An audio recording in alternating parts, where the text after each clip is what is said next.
Bau apa ini? Aku tak bisa makan dengan orang kampung.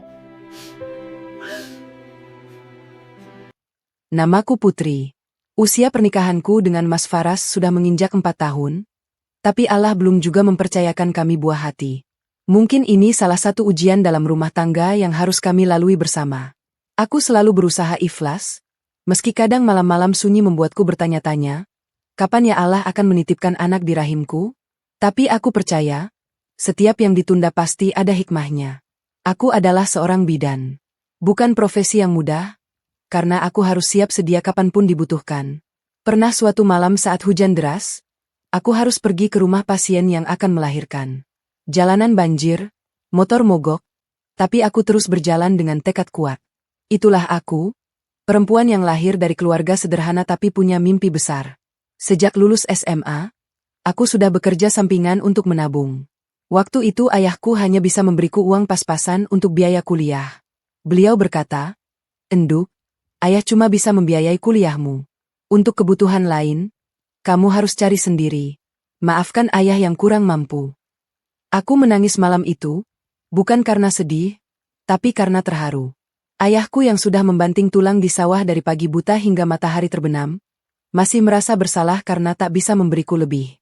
Padahal, bagiku, pengorbanannya sudah tak terhingga. Maka sejak itu, aku memulai usaha kecil-kecilan. Aku jualan online, jualan pakaian, jualan makanan ringan buatan sendiri. Setiap selesai kuliah, aku menyempatkan diri membuat kue kering lalu menjualnya ke teman-teman. Lumayan, bisa dapat uang untuk beli buku dan kebutuhan sehari-hari. Tak cukup di situ, aku juga menjadi guru les privat untuk anak-anak SD di lingkungan kosku. 3 anak kuajari bergantian setiap sore. Gajinya kecil, tapi cukup untuk uang transport. Pernah juga aku membantu di klinik mantri dekat kampus, sekadar belajar dan kadang dapat amplop tip. Semua kulakukan dengan tekad kuat agar bisa mandiri. Aku tidak ingin selamanya membebani ayah. Aku ingin suatu hari nanti, aku bisa membalas semua kebaikannya. Aku ingin membelikannya rumah yang layak, bukan rumah papan yang kadang bocor jika hujan turun. Tahun demi tahun berlalu, tabunganku terus bertambah. Setelah lulus kuliah dan mendapat pekerjaan tetap sebagai bidan di rumah sakit pemerintah, aku semakin serius menabung. Gaji pokok memang pas-pasan, tapi dengan praktik sore di rumah dan jaga malam di RS, pemasukanku lumayan. Setiap bulan, aku menyisihkan sebagian besar untuk tabungan rumah. Aku ingat betul saat pertama kali melihat rumah ini. Rumah tipe 45 dengan 2 kamar tidur, 1 kamar mandi, dapur mungil, dan halaman depan yang cukup untuk memarkir 1 mobil. Rumah itu tidak baru, tapi masih layak huni. Saat agen properti membukakan pintu, hatiku berdebar. Inikah rumah pertama yang akan kubeli dari hasil keringatku sendiri? Hari itu aku ajak ayahku melihat rumah itu. Beliau berkeliling, membuka jendela, mengetuk-ngetuk dinding, memeriksa atap. Lalu beliau berkata dengan mata berkaca-kaca, "Endu, ini rumah yang bagus. Ayah bangga padamu." Aku menangis di pelukannya. 25 tahun aku hidup, dan baru saat itulah aku bisa membeli rumah sendiri. Bukan rumah mewah, memang. Tapi cukup untuk kami bertiga nantinya. Aku, suami, dan siapapun yang akan mengisi hidupku kelak. Mas Faras masuk ke dalam hidupku 2 tahun setelah aku membeli rumah. Kami bertemu di acara pernikahan teman. Saat itu, aku menjadi salah satu panitia, dan dia hadir sebagai tamu undangan. Seorang teman memperkenalkannya sebagai polisi yang bertugas di wilayah kota. "Put, ini Faras. Polisi. Dia baru pindah tugas ke sini," kata temanku. Aku menyapanya ramah, tak lebih. Tapi setelah acara, dia meminta nomor teleponku. Tak disangka, dia rajin mengirim pesan, rajin menanyakan kabar. Awalnya aku cuek, maklum sudah sering dapat perlakuan serupa. Tapi ketekunannya membuatku luluh. Setelah beberapa bulan dekat, dia melamarku secara resmi. Aku perkenalkan dia pada ayahku, yang saat itu datang ke kota khusus untuk menemuinya. Ayahku bertanya panjang lebar tentang pekerjaannya, keluarganya, impiannya. Mas Faras menjawab semua dengan sopan. "Ayah titip Putri, nak. Dia anak semata wayang, satu-satunya keluarga ayah. Jangan sakiti dia," pesan ayahku. "Saya janji, Pak. Saya akan jaga Putri sebaik mungkin. Jawab Mas Faras mantap. Aku tersenyum bahagia. Kupikir, inilah pria yang akan mendampingiku menjalani sisa hidup. Takdir ternyata berkata lain, tapi itu cerita nanti. Setelah menikah, kami tinggal di rumahku. Mas Faras tidak keberatan, karena rumah dinasnya kecil dan jauh dari pusat kota. Lagi pula, katanya, lebih baik tinggal di rumah pribadi yang sudah jelas statusnya. Mas Faras adalah seorang anggota polisi dengan pangkat yang tidak terlalu tinggi. Dia bertugas di bagian lalu lintas, kadang jaga di pos, kadang patroli. Tugasnya kadang membuatnya pulang larut malam atau bahkan harus jaga semalaman. Aku tidak pernah mengeluh, karena aku juga punya kesibukan sendiri. Yang menjadi tantangan dalam pernikahan kami adalah keputusan Mas Faras untuk mengajak ibunya tinggal bersama.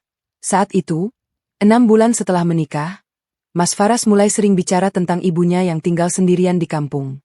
Put, gimana kalau ibu kita ajak tinggal di sini? Tanyanya suatu malam sambil memijat kakiku yang pegal setelah seharian bekerja. Aku menghela napas. Sejujurnya, aku butuh waktu untuk membayangkan hidup serumah dengan mertua. Banyak cerita yang beredar tentang ibu mertua yang ikut campur urusan rumah tangga anaknya. Tapi aku mencoba berpikir positif. Mas, kamu yakin ibu mau tinggal di kota? Bukannya beliau sudah betah di kampung? Tanyaku hati-hati. Sebenarnya ibu betah, tapi dia sendiri, Put. Nggak ada yang nemenin. Bapak sudah lama meninggal, saudara-saudara jauh. Kasihan kalau sakit atau apa-apa, nggak ada yang tahu. Jelas Mas Faras dengan nada memelas. Aku diam sejenak, mempertimbangkan. Di satu sisi, aku mengerti kekhawatiran suamiku. Di sisi lain, aku juga punya kekhawatiran sendiri. Bagaimana nanti dengan privasi kami? Bagaimana kalau ibu mertuaku ternyata sulit diajak kompromi? Tapi aku ingat pesan almarhumah ibuku sebelum meninggal. Enduk, kalau sudah berumah tangga, jaga hubungan dengan mertua. Dia orang tua suamimu, yang melahirkannya dan membesarkannya. Maka kuambil napas dalam-dalam. Ya sudah, kalau itu baik buat Mas dan Ibu, aku setuju. Tapi tolong, Mas, bantu aku biar bisa dekat sama Ibu. Aku kan belum terlalu kenal beliau. Mas Faras tersenyum lebar. Makasih, Put. Mas janji bakal bantu. Ibu sebenarnya orangnya baik. Cuma kadang, ya gitu. Tapi insya Allah kamu bakal betah. 2 minggu kemudian, Ibu Sarah, mertuaku, resmi tinggal bersama kami. Aku menyiapkan kamar tidur untuknya dengan sebaik mungkin. Kubelikan spring bed baru, lemari, dan kipas angin karena dia tidak suka AC. Kugantung juga foto almarhum Bapak Somad di dinding kamarnya, agar dia merasa seperti di rumah sendiri. Hari pertama, Ibu Sarah tampak ragu-ragu. Dia duduk di ruang tamu, memandangi setiap sudut rumah dengan tatapan penilai. Aku mencoba ramah. Silakan, Bu, istirahat dulu. Nanti Putri masak buat makan malam. Ibu suka masakan apa? Ibu biasa aja. Yang penting halal dan bersih. Jawabnya singkat. Oh, iya, Bu. Putri selalu jaga kebersihan masakan. Dia hanya mengangguk, lalu masuk ke kamarnya. Aku menatap Mas Faras yang ikut masuk ke dapur menemaniku. Gimana, Mas? Kesan pertama? Tanyaku berbisik. Biasa, Put. Ibu memang agak pendiam kalau sama orang baru. Nanti juga cair, jawab Mas Faras optimis. Aku berharap dia benar. Aku berharap hubungan kami akan baik-baik saja. Kenyataannya, butuh waktu berbulan-bulan untuk bisa benar-benar akrab dengan Ibu Sarah. Dia tipe orang yang tidak mudah terbuka. Dia lebih banyak diam di kamar, menonton televisi, atau membaca majalah. Jarang sekali dia mau mengobrol panjang denganku. Tapi aku tidak menyerah. Setiap pagi, sebelum berangkat kerja, aku selalu mengetuk pintu kamarnya. Bu, sarapan sudah siap di meja. Putri berangkat dulu, ya. Setiap pulang kerja, aku usahakan membawakan oleh-oleh meski hanya kue kesukaannya. Setiap akhir pekan, aku ajak dia bicara, menanyakan kabar, atau sekadar bercerita tentang pekerjaanku. Perlahan, Ibu Sarah mulai terbuka. Kadang dia ikut menonton televisi bersamaku. Kadang dia bertanya tentang pekerjaanku. Pernah suatu kali dia memuji masakanku. Enak juga masakan kamu, Put. Bisa ngajari ibu nggak? Cara bikin opor yang gurih kayak gini? Aku senang bukan kepalang. Tentu, Bu. Nanti Putri ajarin. Atau kalau ibu mau, kita masak bareng aja. Sejak itu, kadang-kadang Ibu Sarah ikut membantu di dapur. Dia mengupas bawang, membersihkan sayur, atau sekadar menemani mengobrol saat aku memasak. Aku mulai berpikir, mungkin hubungan kami akan baik-baik saja. Namun, aku juga mulai melihat sisi lain dari Ibu Sarah yang menggangguku. Dia punya kebiasaan membanding-bandingkan. Suatu kali, saat tetangga berkunjung, dia berkata, "Ibu-ibu di kampung saya dulu masaknya lebih enak. Kalau di sini, rasanya hambar." Padahal, masakan itu buatanku. Aku tersenyum getir, mencoba tidak ambil pusing. Di lain waktu, saat ada tamu, dia bercerita panjang lebar tentang almarhum suaminya yang mantan polisi. Almarhum bapak dulu anggota polisi, pangkatnya lumayan tinggi. Makanya ibu terbiasa hidup enak. Anak ibu sekarang juga jadi polisi, sebentar lagi naik pangkat. Insya Allah. Aku hanya diam. Toh, aku tahu pangkat Mas Faras biasa-biasa saja. Tapi tak perlu kubantah, biar dia senang sendiri. Yang paling menyebalkan adalah caranya bicara tentang orang lain. Lihat itu Bu RT, bajunya murahan. Anaknya sekolah di mana? Pasti sekolah biasa. Anak saya kan sekolahnya bagus, dulu di SMA favorit. Atau, Mbak jualan sayur itu, suaminya cuma buruh. Ya, pantas anak-anaknya kucel. Aku mulai risih. Tapi aku ingat pesan ibuku, jaga hubungan dengan mertua. Maka aku memilih diam, berusaha tidak terpengaruh. Banyak tetangga yang berbisik bahwa Ibu Sarah itu angkuh. Suka membanding-bandingkan. Suka menjatuhkan orang lain sambil mengangkat anaknya. Tapi aku berusaha tidak terlalu memikirkan omongan orang. Aku hanya ingin rumah tanggaku damai. Aku hanya ingin Mas Faras bahagia melihat istri dan ibunya rukun. Tapi kadang, di malam hari saat sendiri, aku bertanya-tanya, apakah aku sanggup bertahan lama-lama dengan sikapnya? Akankah suatu hari nanti, aku akan menyesal menerimanya tinggal di rumahku? Saat itu, aku belum tahu jawabannya. Aku hanya berdoa semoga Allah memberi kekuatan. Aku tidak tahu bahwa ujian terbesar masih menanti di depan sana.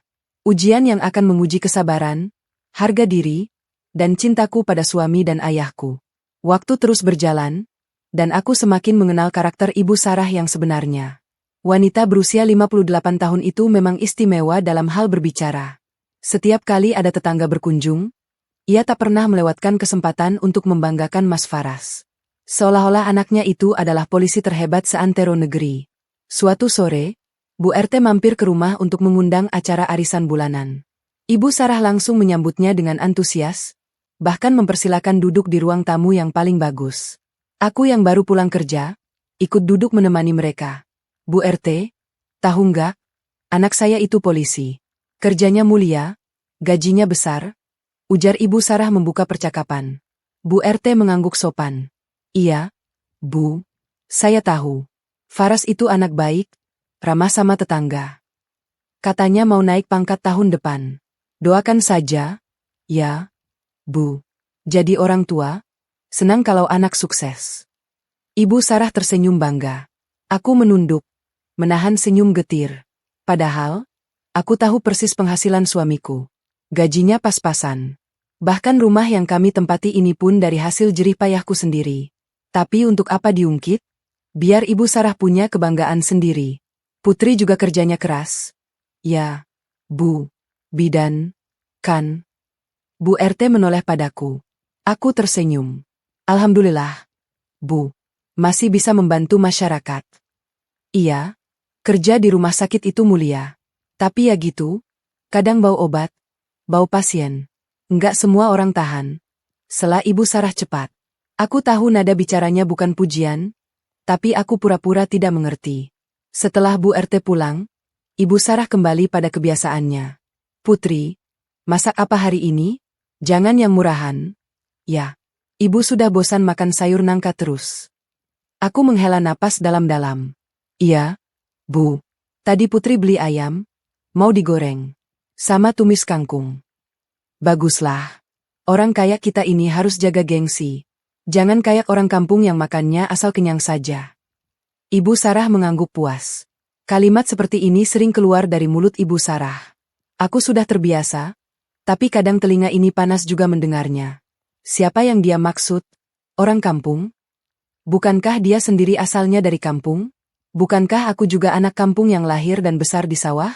Yang tidak biasa adalah caranya memperlakukan orang lain yang dianggap lebih rendah darinya. Tukang sayur keliling. Misalnya, setiap kali Mbak Tukinem lewat, Ibu Sarah selalu memanggilnya dengan nada tinggi. Tukinem, sini. Bawang merah kamu berapa? Jangan mahal-mahal. Ya, Ibu tahu harga pasar. Setelah memilih-milih bawang, Ibu Sarah biasanya akan protes. Ini kok kecil-kecil? Di pasar besar? Loh, banyak yang lebih bagus. Kamu jangan curang. Ya. Saya nggak curang, Bu. Ini memang ukuran biasa. Kalau mau yang besar, harganya lebih mahal. Ih, kamu ini. Sudah, ambil ini aja. Ibu kasih harga segini. Aku yang kadang melihat dari jendela, merasa iba pada Mbak Tukinem. Pernah suatu kali, setelah Ibu Sarah masuk, aku panggil Mbak Tukinem ke belakang. Mbak, maaf. Ya, kalau ibu saya agak keras. Ini, saya beli sayurnya banyak.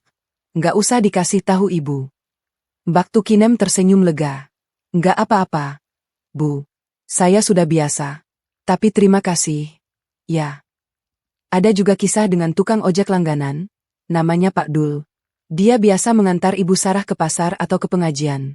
Suatu hari, Ibu Sarah marah-marah karena Pak Dul datang terlambat 15 menit. Kamu ini, Dul. Orang suruh jam 8, datangnya jam setengah 9. Suka-suka kamu. Ya. Maaf, Bu. Tadi ada ban bocor. Saya harus tambal dulu. Alasan. Dasar tukang ojek, kerjanya nggak profesional. Sudah, Ibu nggak mau pakai kamu lagi. Pak Dul hanya bisa pasrah. Aku yang kebetulan lewat, segera menghampiri. Pak Dul, maaf. Ya. Ini ongkosnya. Terima kasih sudah mengantar. Aku menyelipkan uang lebih. Nggak usah, Bu. Ini udah dibayar Ibu. Nggak apa-apa. Untuk ganti rugi waktu Bapak. Sejak itu, Pak Dul tidak pernah lagi diantar Ibu Sarah. Tapi dia tetap mangkal di dekat rumah, dan kadang aku yang menggunakan jasanya. Pembantu rumah tangga juga pernah beberapa kali keluar masuk karena Ibu Sarah. Yang paling ingat adalah Mbak Yuni, gadis muda dari kampung yang baru pertama kali merantau ke kota. Dia rajin, jujur, dan selalu ceria. Tapi Ibu Sarah tidak pernah puas. Yuni, nyapu kok nggak bersih? Sini, Ibu tunjukin. Yuni, masak kok asin gini? Buang aja, bikin lagi. Yuni, kamu pakai baju bagus-bagus amat buat apa? Cuma pembantu. Suatu hari, Mbak Yuni menangis di dapur. Aku dekati dia. Kenapa, Mbak? Enggak apa-apa, Bu. Aku tahu Mbak Yuni kenapa. Maaf. Ya, kalau ibu saya keras. Mbak Yuni menggeleng. Bukan cuma keras, Bu. Saya nggak kuat dibilangin terus. Saya juga manusia. Saya kerja sudah sungguh-sungguh. Hari itu juga Mbak Yuni minta berhenti. Aku tidak bisa menahannya. Sejak itu, aku memutuskan tidak pakai pembantu lagi. Aku sendiri yang membersihkan rumah sepulang kerja, meski kadang sampai tengah malam. Aku bertahan dengan semua ini karena Mas Faras, suamiku, yang selalu bilang, Put, kalau ibu agak keras, kamu maklumi. Ya, beliau sudah terbiasa hidup seperti itu dari dulu. Waktu Bapak masih hidup, ibu selalu diistimewakan. Mungkin dia belum bisa menyesuaikan diri. Aku mengangguk. Meski kadang rasanya ingin menjerit. Iya, Mas, aku ngerti. Tapi ada kalanya aku berpikir, sampai kapan aku harus mengerti? Sampai kapan aku harus memaklumi sikapnya yang sering merendahkan orang lain, termasuk aku? Tapi aku selalu mengingat kembali komitmenku. Aku menikah dengan Mas Faras, aku menerima keluarganya apa adanya. Dan bagian dari menerima adalah bersabar. Mas, aku kadang capek juga, tapi aku ingat janji kita. Tapi tolong, kalau ada apa-apa, Mas jangan tinggalin aku sendiri menghadapi ibu. Pintaku suatu malam. Mas Faras memelukku erat. Pasti, Put, Mas akan selalu di samping kamu. Ibu memang keras, tapi dia nggak jahat. Dia cuma perlu waktu. Aku percaya padanya. Aku percaya pada janji-janji yang diucapkan di malam-malam sunyi, saat hanya berdua di kamar. Aku tidak tahu bahwa nanti, saat ujian terbesar datang, Mas Faras justru akan diam membatu. Tapi itu cerita nanti. Untuk sementara, aku terus menjalani hari-hari dengan rutinitas yang padat. Pagi-pagi berangkat ke rumah sakit, di sana menangani pasien yang akan melahirkan, memeriksa ibu hamil, memberi imunisasi pada balita. Kadang melelahkan, tapi aku menikmatinya. Terutama saat melihat bayi lahir dengan selamat, tangis pertamanya memecah kesunyian ruang bersalin. Saat-saat seperti itulah aku lupa semua lelah. Sore harinya, aku buka praktik bidan di rumah. Pasienku macam-macam, ibu hamil, balita yang sakit, lansia yang butuh cek tensi, hingga pasien umum dengan keluhan ringan. Aku memasang tarif murah, karena tahu kebanyakan pasienku dari kalangan menengah ke bawah. Kadang ada yang bayar pakai beras, sayur, atau bahkan nggak bayar sama sekali. Nggak apa-apa, rezeki nggak cuma uang. Ibu Sarah kadang protes melihat praktikku. Putri, kamu ini kan bidan. Kok pasiennya pada kucel-kucel gitu? Masa iya ada yang bayar pakai singkong? Kayak orang susah banget. Aku tersenyum sabar. Bu, mereka tetangga kita. Kalau kita bisa bantu, kenapa enggak? Rezeki itu banyak bentuknya. Ya, tapi masa ya rumah kita jadi kayak posyandu. Berantakan. Nanti Putri beresin, Bu. Janji. Meski begitu, Ibu Sarah tidak pernah benar-benar membantu. Dia lebih suka di kamar atau nonton TV. Tapi aku tidak pernah memintanya bantu. Mungkin itu lebih baik, daripada nanti malah jadi masalah baru. Malam hari, setelah praktik tutup, aku biasanya lelah setengah mati. Tapi aku masih harus menyiapkan bekal untuk Mas Faras yang kadang jaga malam. Kadang juga harus masak untuk makan besok. Kadang aku menangis diam-diam di dapur, capek fisik dan mental. Tapi aku selalu ingat ayahku di kampung. Beliau bekerja di sawah dari subuh hingga petang, terkena panas dan hujan, tanpa mengeluh. Aku anaknya, pasti kuat. Di tengah semua kesibukan itu, aku tetap menyempatkan diri menelepon ayah setiap malam, meski hanya sebentar. Menanyakan kabar, mengingatkan makan, memberi kabar bahwa aku baik-baik saja. Endu, kamu jangan terlalu capek. Istirahat yang cukup. Pesan ayah selalu. Iya, Yah. Ayah juga jaga kesehatan. Jangan lupa minum obat tensinya. Alhamdulillah, ayah sehat. Doakan ayah. Ya. Pasti. Ya. Setelah menutup telepon, aku biasanya termenung sebentar. Kangen pada ayah, pada kampung halaman, pada suasana sederhana di mana tak ada yang perlu dijaga gengsi. Di mana orang makan dengan lahap tanpa perlu memikirkan bau atau status. Di mana senyum tulus lebih berharga dari segala kemewahan. Tapi inilah pilihanku. Aku menikah dengan Mas Faras, dan aku menerima konsekuensinya. Aku harus kuat, untuk diriku sendiri, untuk pernikahanku, dan untuk ayahku yang selalu mendoakanku dari kejauhan. Sambil memandang langit malam dari jendela kamar, aku berdoa dalam hati. Ya Allah, berikan aku kekuatan. Kuatkan hatiku menghadapi semua ujian ini. Lindungi ayahku di kampung, jauhkan dari penyakit. Dan tolong, dekatkan hati Ibu Sarah denganku. Aku ingin kami benar-benar menjadi keluarga, bukan sekadar orang serumah. Doa itu kupanjatkan tulus, tak tahu bahwa takdir sudah menulis cerita lain. Cerita yang akan menguji batas kesabaranku, dan pada akhirnya, membawa kami semua pada pelajaran berharga tentang arti kerendahan hati. Hari itu, seperti biasa, aku pulang dalam keadaan lelah setelah seharian menangani pasien di rumah sakit. 3 orang ibu melahirkan dalam satu shift, ditambah 2 pasien keguguran yang harus mendapatkan perawatan intensif. Rasanya seluruh energi terkuras habis. Yang kuinginkan hanyalah rebahan di kamar, makan malam, lalu tidur. Namun, Allah punya rencana lain. Saat aku baru saja merebahkan badan di sofa ruang tamu, ponselku berdering. Nama, ayah, muncul di layar. Seketika, rasa lelah itu sirna.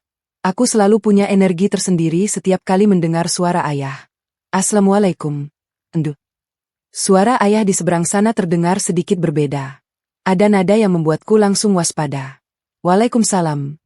Yah. Ayah gimana kabarnya? Kok tumben nelpon malam-malam? Tanyaku mencoba santai, meski hati mulai deg-degan. Alhamdulillah, ayah sehat. Cuma, ayahku terdiam sejenak. Endu, ayah mau minta tolong. Minggu depan ayah harus ke kota. Periksa kesehatan rutin. Kata puskesmas harus ke rumah sakit besar. Kata dokternya, tensi ayah agak naik. Perlu cek lebih lanjut. Boleh numpang nginep beberapa hari. Hatiku langsung berbunga-bunga. Bukan karena kabar kesehatan ayah yang mengkhawatirkan, tapi karena aku akan segera bertemu beliau. Sudah hampir 4 bulan kami tidak bertemu muka. Rindu pada ayah kadang tak tertahankan. Apalagi sejak pindah ke kota dan sibuk dengan pekerjaan, aku jarang pulang kampung. Boleh banget. Yah, ini rumah Putri, rumah ayah juga. Kapan mau ke sini? Putri jemput di terminal. Ya. Ayah naik apa? Bus atau travel? Jam berapa sampai? Nanti Putri atur jadwal jaga biar bisa jemput. Ayahku tertawa kecil di seberang sana. Wah, Endu, banyak banget pertanyaannya. Nggak usah repot-repot. Endu, ayah naik travel saja. Nanti sampai di depan rumah. Kamu cukup kasih alamat yang jelas. Alamatnya ayah sudah hafal, kan? Jalan Mawar nomor 45. Dekat masjid besar. Nanti ayah suruh sopir travelnya berhenti tepat di depan rumah. Iya, Endu. Ayah ingat. Kamu tenang aja. Setelah memastikan jadwal kedatangan ayah, kami mengobrol sebentar tentang ini itu. Ayah bercerita tentang sawahnya yang baru ditanami padi, tentang tetangga yang anaknya menikah, tentang kambingnya yang baru melahirkan 3 ekor. Aku mendengarkan dengan senyum mengembang. Suara ayah selalu bisa menghibur hatiku. Endu, kamu di sana baik-baik saja? Rumah tangga rukun? Sama mertua gimana? Tanya ayah tiba-tiba. Aku terdiam sejenak. Pertanyaan itu selalu muncul setiap kali kami bicara. Dan setiap kali itu pula, aku selalu menjawab dengan jawaban yang sama. Baik-baik saja. Yah, semua baik. Ibu Sarah baik. Mas Faras baik. Pekerjaan langgar. Aku tidak pernah bercerita tentang sikap Ibu Sarah yang kadang menyebalkan. Tentang kata-kata pedasnya, tentang perlakuan tidak adilnya pada orang lain, tentang rasa capek yang kadang kurasakan. Tidak, ayah tidak perlu tahu semua itu. Beliau sudah cukup khawatir dengan kesehatannya. Alhamdulillah. Enduh, ayah selalu doakan kamu bahagia. Jaga diri, jaga kesehatan. Jangan terlalu capek kerja. Ingat, kamu punya ayah yang selalu sayang. Mataku berkaca-kaca. Iya, yah. Putri juga sayang ayah. Setelah menutup telepon, aku termenung beberapa saat.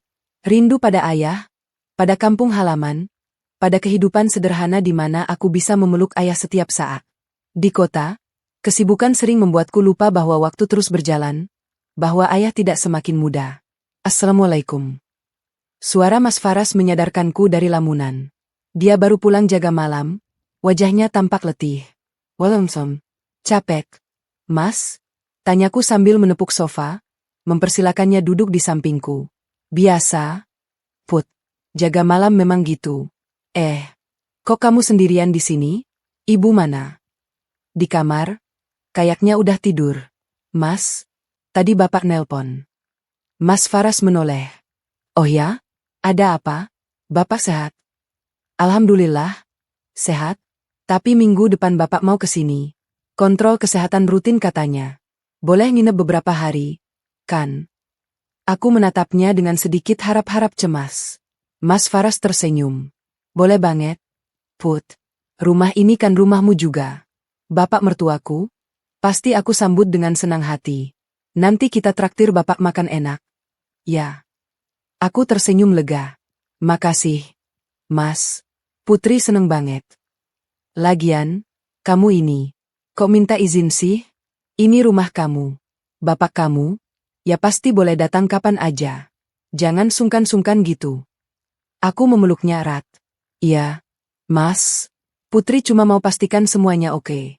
Soalnya kan ada ibu juga. Takutnya ibu nggak suka. Ah, ibu pasti ngerti. Lagian bapak kan tamu. Masa nggak boleh? Santai aja, Put. Aku melirik ke arah kamar Ibu Sarah. Pintunya tertutup rapat, tidak ada suara apapun. Aku berharap Mas Faras benar. Berharap Ibu Sarah akan menerima kedatangan ayahku dengan lapang dada. Tapi di dalam hati, ada firasat kecil yang mengganggu. Firasat yang kemudian terbukti benar. Keesokan paginya, saat sarapan, Aku memberitahu Ibu Sarah. Bu, minggu depan Bapak mau ke sini. Mau kontrol kesehatan. Boleh nginep beberapa hari. Ibu Sarah yang sedang menyuap bubur, berhenti sejenak. Ekspresinya tidak berubah, tapi aku bisa merasakan ada sesuatu yang berbeda di raut wajahnya. Oh, ya, terserah. Jawabannya singkat, tanpa antusiasme. Aku mencoba membaca situasi. Nanti Bapak tidur di kamar tamu aja, Bu. Putri sudah siapin. Tak ada senyum, tak ada sambutan hangat. Aku menghela napas dalam hati. Mungkin beliau memang tidak terbiasa dengan tamu. Mungkin juga ada urusan pribadi. Aku memilih mengabaikan firasatku dan fokus mempersiapkan kedatangan ayah. Sepekan terasa lama. Setiap malam aku berdoa agar semuanya lancar. Agar ayah betah di sini. Agar Ibu Sarah bisa menerimanya. Agar tidak ada masalah. Aku bahkan membersihkan rumah lebih ekstra. Kamar tamu kusiapkan dengan sprei baru, bantal empuk, dan selimut hangat. Kuta letakkan juga Al-Quran dan sajadah di sudut kamar, karena ayah suka tahajud di sepertiga malam. Di dapur, kustok bahan-bahan masakan kesukaan ayah. Ikan asin, sambal terasi, sayur asem, dan tentu saja kopi tubruk kesukaannya. Hari yang ditunggu akhirnya tiba. Aku dan Mas Faras berdiri di depan rumah menanti travel yang membawa ayahku. Jam menunjukkan pukul 3 sore, tapi mentari masih terik menyengat. Aku tidak peduli. Yang penting, aku bisa melihat ayahku secepatnya. Sabaran, Put. Bentar lagi sampai. Hibur Mas Faras melihatku mondar-mandir gelisah. Aku sudah bolak-balik ke ujung jalan sejak 1 jam yang lalu. Ya, Mas. Deg-degan soalnya. Akhirnya, sebuah travel putih berhenti di depan rumah. Dari dalam, sosok yang sangat kurindukan muncul. Bapak Karta, dengan baju koko lusuh dan peci hitam yang sudah pudar warnanya, melangkah turun sambil membawa tas besar. Rambut putihnya makin banyak, kumisnya agak memanjang, dan jalannya sedikit membungkuk. Tapi matanya masih sama, teduh dan penuh kasih. Ayah. Aku berlari memeluknya erat.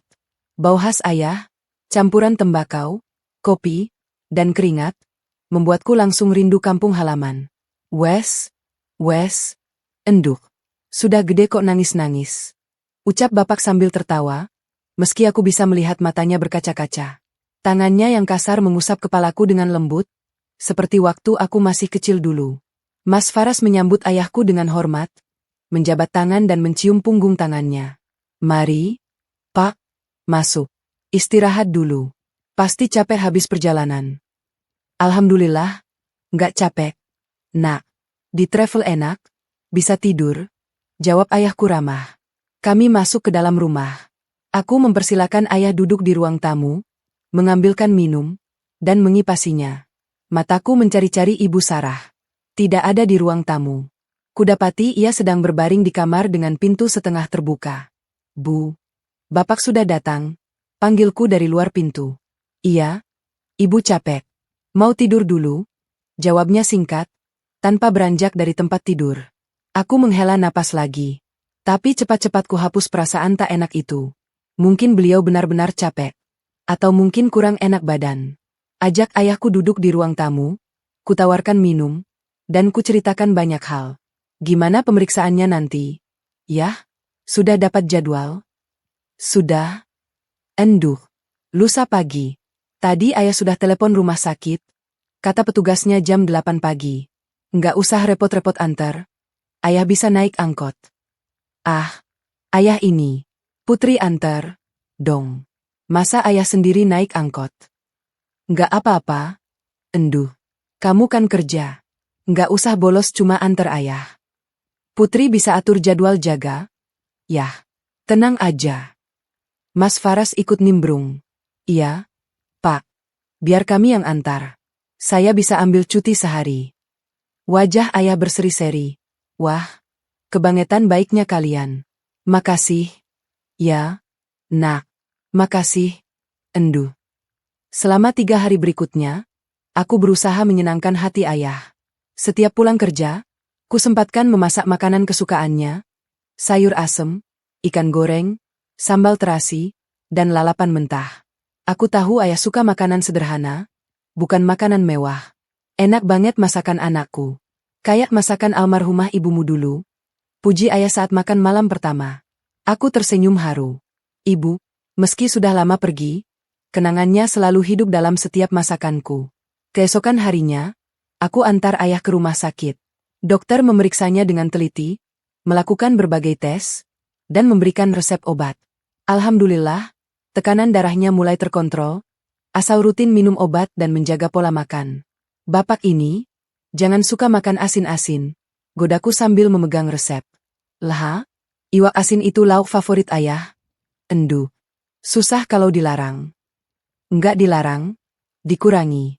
Paling seminggu sekali. Ayahku cemberut, tapi akhirnya mengangguk pasrah. Sore harinya, aku ajak ayah jalan-jalan keliling kota. Kami ke alun-alun, ke pasar tradisional, dan ke masjid besar untuk salat maghrib berjamaah. Ayah tampak senang, sesekali bertanya tentang ini itu, tentang gedung-gedung tinggi, tentang keramaian kota. Wah, kota besar memang beda. Endu. Banyak gedung tinggi, banyak orang. Ayah kagum kamu bisa hidup di sini. Putri juga kagum ayah bisa bertahan di kampung sendirian. Ya, itu udah biasa. Endu. Tanah kelahiran, nggak bisa ditinggal. Selama ayah di sini, aku perhatikan sikap Ibu Sarah.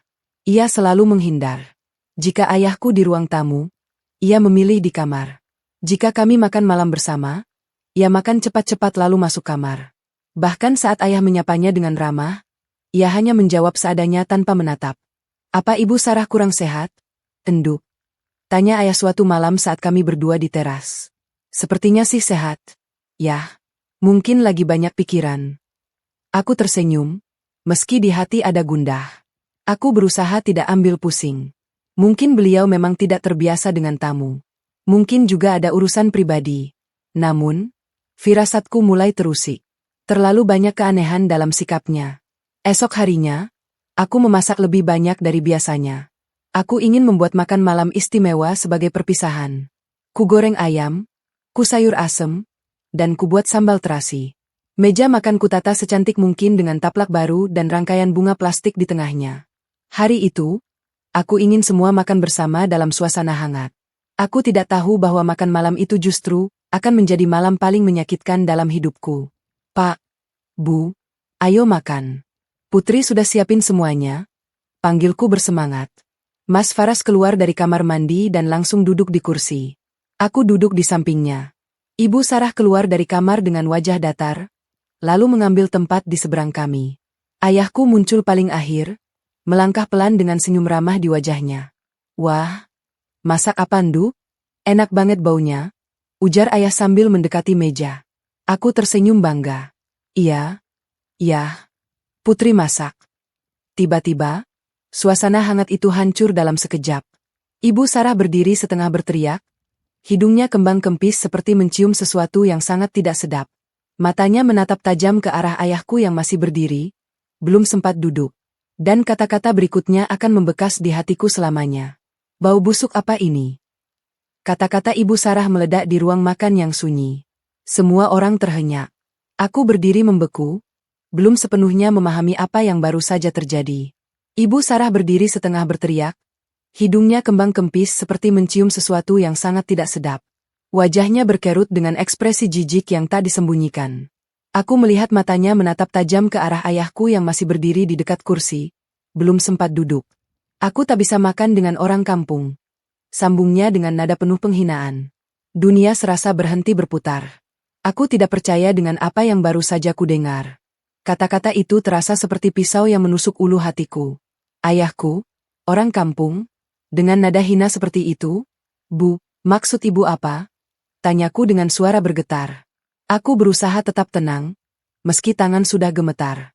Maksud ibu, kamu sendiri buta dan tuli? Lihat itu tamumu, bajunya lusuh, bau sawah, bau kandang ayam. Pantaskah dia duduk semeja dengan kita? Ibu ini istri polisi, Faras ini polisi, kita orang terhormat. Cecar Ibu Sarah tanpa rasa bersalah. Matanya menyala-nyala, seolah dia benar dan berhak bicara seperti itu. Aku menatap ayahku. Beliau hanya terdiam, wajahnya pucat pasi. Tidak ada marah di matanya, hanya kesedihan yang dalam. Ayahku, Petani sederhana yang seumur hidup bekerja di sawah, kini dipermalukan seperti ini di depan putrinya sendiri. Aku menatap Mas Faras. Suamiku itu hanya menunduk, tak berani menatap mataku atau ayahku.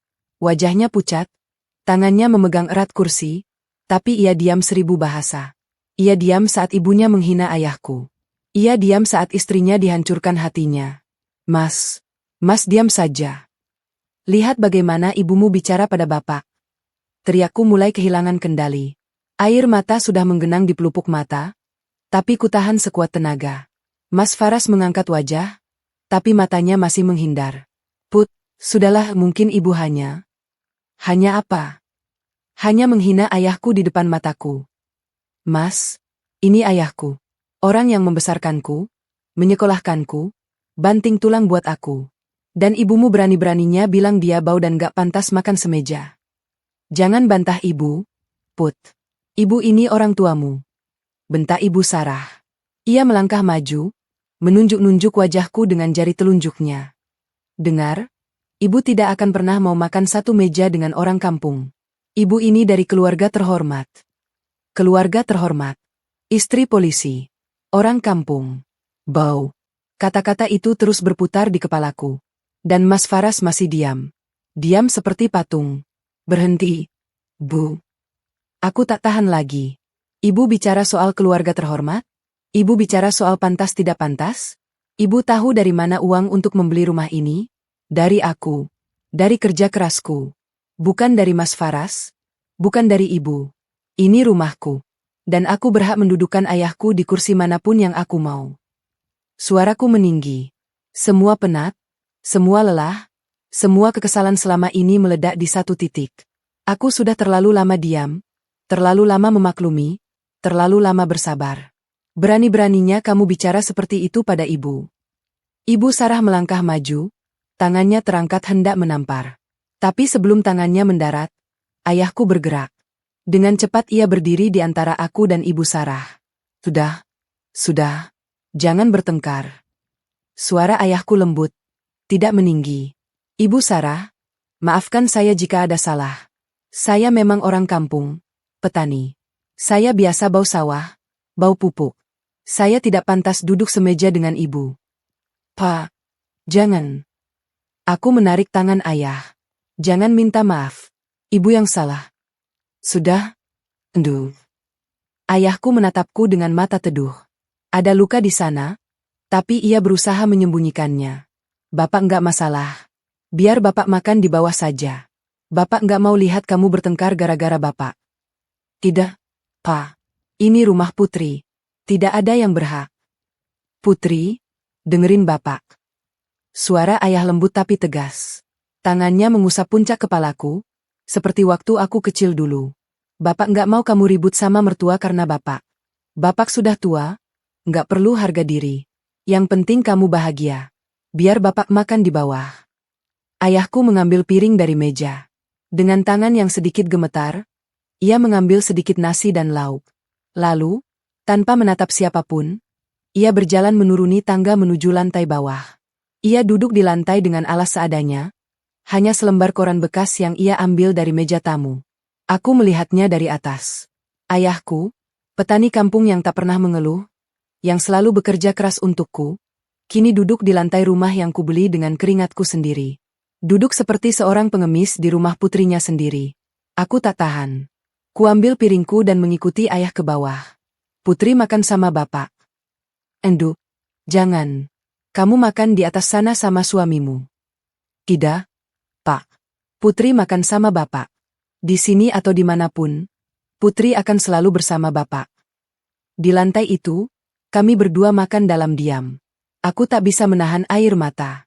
Butir demi butir air mata jatuh bercampur nasi yang kumakan. Rasanya pahit, tercampur rasa sakit hati yang begitu dalam. Ayahku, yang melihatku menangis, meletakkan tangannya di punggungku. Sudah, Endu, jangan nangis. Bapak ikhlas. Yang penting kamu nggak usah bertengkar. Rumah tangga itu lebih berharga daripada harga diri bapak. Tapi, Pak, ini nggak adil. Ibu Sarah tinggal di rumah ini gratis, tapi berani-beraninya. Sudah, Endu. Bapak tahu kamu sayang bapak. Tapi jangan hancurkan rumah tanggamu gara-gara ini. Bapak besok sudah pulang. Kamu akan tetap hidup di sini bersama mereka. Jangan sampai ada dendam. Aku hanya bisa mengangguk, meski hatiku menjerit. Di atas, kudengar suara piring dan sendok. Ibu Sarah dan Mas Faras makan dengan tenang di meja makan. Tak ada suara, tak ada diskusi. Mereka makan seperti tidak terjadi apa-apa. Seolah menghina ayahku dan memakannya di lantai adalah hal biasa. Malam itu, setelah selesai makan, aku membantu ayah membereskan piring. Kami tidak banyak bicara. Saat ayah masuk ke kamar tamu, ia menoleh padaku. Endu, apapun yang terjadi, ingatlah bahwa Bapak selalu sayang kamu. Jangan pernah lupa itu. Aku memeluknya erat. Putri juga sayang Bapak. Maafin Putri. Yah, Putri nggak bisa jaga Bapak di rumah sendiri. Bapak nggak apa-apa. Bapak bahagia lihat kamu sukses. Itu sudah cukup. Aku menangis lagi di dadanya. Ayahku yang mulia, yang tak pernah membalas kejahatan dengan kejahatan, yang selalu mengajarkan kebaikan meski diperlakukan buruk. Malam semakin larut. Aku duduk di kamar, menatap langit-langit. Air mata tak berhenti mengalir. Aku berpikir, apakah ini harga dari pernikahan? Apakah ini artinya berbakti pada mertua?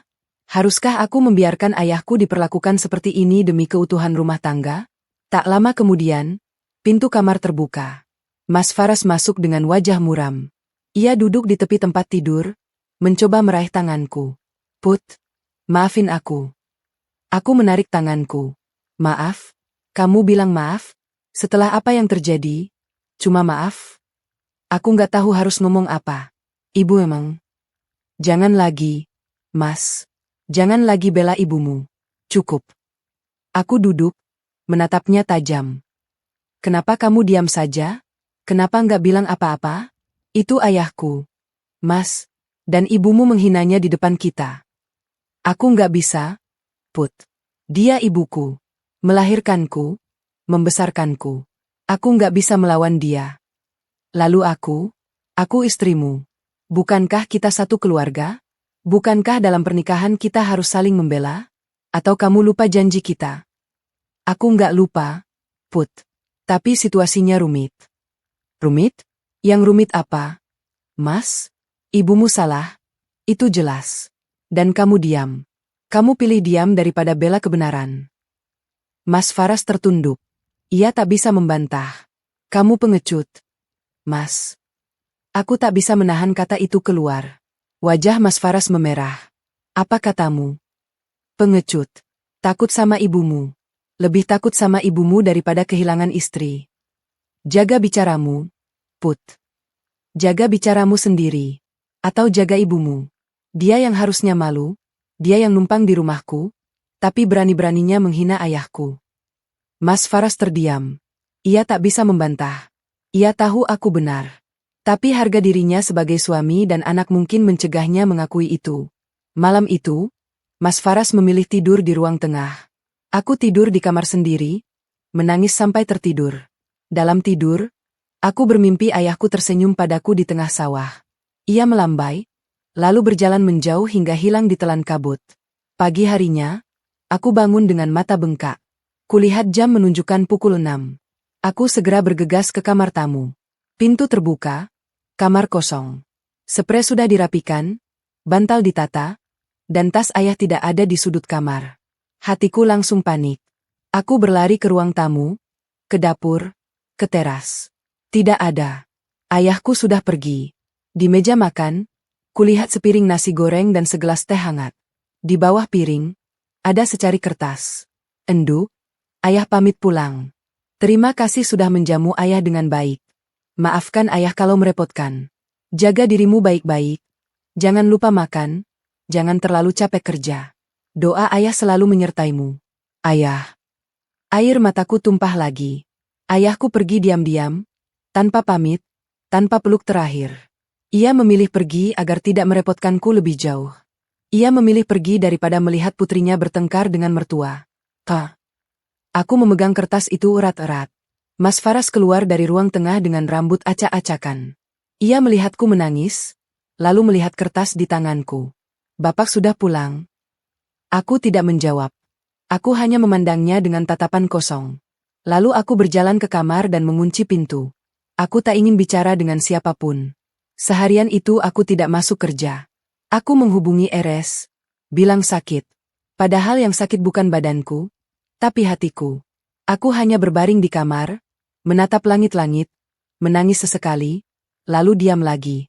Beberapa kali Mas Faras mengetuk pintu. Put, buka pintu. Kita bicara. Put, kamu udah makan? Mas bawain makanan. Put, please, buka. Aku diam. Aku tak punya energi untuk bicara, apalagi untuk bertengkar lagi. Menjelang sore, Ibu Sarah bersuara dari luar. Sudahlah, Faras. Biarkan dia. Lagian lebay banget. Cuma masalah kecil dibesar-besarkan. Mendengar itu, api amarahku menyala lagi. Aku bangkit dan membuka pintu. Masalah kecil? Ibu bilang itu masalah kecil. Ibu Sarah terkejut melihatku muncul. Tapi segera ia memasang wajah tidak bersalah. Ya, cuma urusan makan. Ibu kan cuma jujur. Bapakmu memang bau. Itu fakta. Fakta? Fakta apa? Ibu tinggal di rumahku, makan dari masakanku, hidup dari hasil kerjaku, tapi berani-beraninya bilang ayahku bau? Ibu tahu berapa banyak keringat ayahku yang tercurah buat aku sekolah? Ibu tahu berapa banyak malam ia begadang di sawah biar aku bisa jadi bidan. Itu urusan kamu sama bapakmu. Ibu nggak peduli. Yang ibu tahu, ibu nggak bisa makan dengan orang kampung. Orang kampung? Ayahku orang kampung, dan aku bangga jadi anak orang kampung. Setidaknya ayahku jujur, bekerja keras, nggak pernah numpang hidup di rumah orang lain sambil menghina. Muka Ibu Sarah merah padam. Kamu bilang ibu numpang. Ya, ibu numpang. Rumah ini milikku. Aku yang beli dengan kerja kerasku. Bukan Mas Faras, bukan ibu. Jadi kalau ibu nggak suka dengan ayahku, silakan keluar dari rumahku. Kurang ajar kamu. Ibu Sarah mengangkat tangan, tapi kali ini aku tangkis. Jangan coba-coba tampar aku lagi, Bu. Aku bukan istri yang bisa diperlakukan seenaknya. Mas Faras yang sedari tadi diam, akhirnya bersuara. Put, stop. Jangan gitu sama ibu. Aku menatapnya. Akhirnya bicara juga kamu. Tapi kenapa baru sekarang? Kenapa nggak dari semalam pas ibumu hina ayahku? Aku sudah bilang, aku nggak bisa. Nggak bisa apa? Nggak bisa bedakan mana yang benar mana yang salah? Ibumu salah, Mas. Dan kamu diam saja. Kamu lebih takut sama ibumu daripada kehilangan istri. Itu nggak benar. Apa yang nggak benar? Coba lihat, Mas.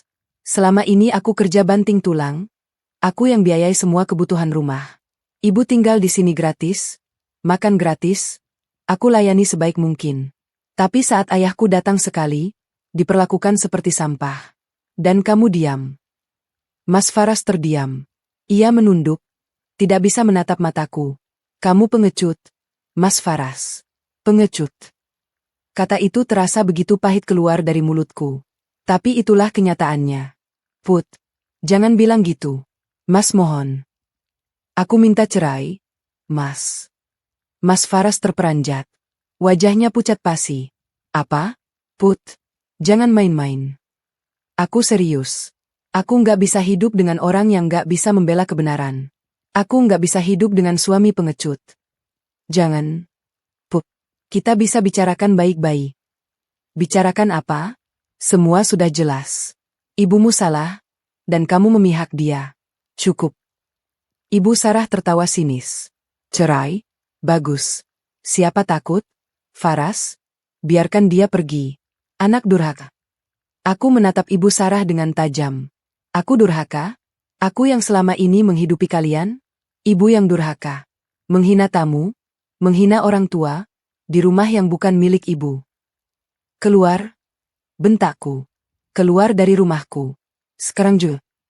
Mas Faras mencoba meraih tanganku. Put, jangan gitu. Ini rumah kita. Mas mohon, tenang dulu. Aku sudah tenang, Mas. Malah terlalu tenang selama ini. Sekarang, bawa ibumu dan keluar. Malam itu juga, dengan wajah kesal, Ibu Sarah mengemasi barang-barangnya. Ia terus mengomel, menyebutku anak durhaka, istri tak tahu diri, dan berbagai makian lainnya. Mas Faras hanya diam, membantu ibunya membereskan barang tanpa banyak bicara. Saat mereka berdiri di depan pintu, Mas Faras menatapku dengan mata berkaca-kaca. Put, Mas janji akan berubah. Tolong, jangan lakukan ini. Sudah terlambat, Mas. Kamu seharusnya bicara seperti itu semalam, saat ayahku dihina. Sekarang, pergilah. Aku menutup pintu di depan wajahnya. Lalu aku bersandar di pintu itu, dan menangis sejadi-jadinya. Sendirian, di rumah besar yang tiba-tiba terasa begitu kosong. Malam itu, untuk pertama kalinya setelah 4 tahun menikah, aku tidur sendirian tanpa suami di sampingku. Tapi anehnya, meski hati sakit, ada rasa lega. Seperti beban yang selama ini kupikul, akhirnya lepas juga. Besoknya, aku telepon ayah.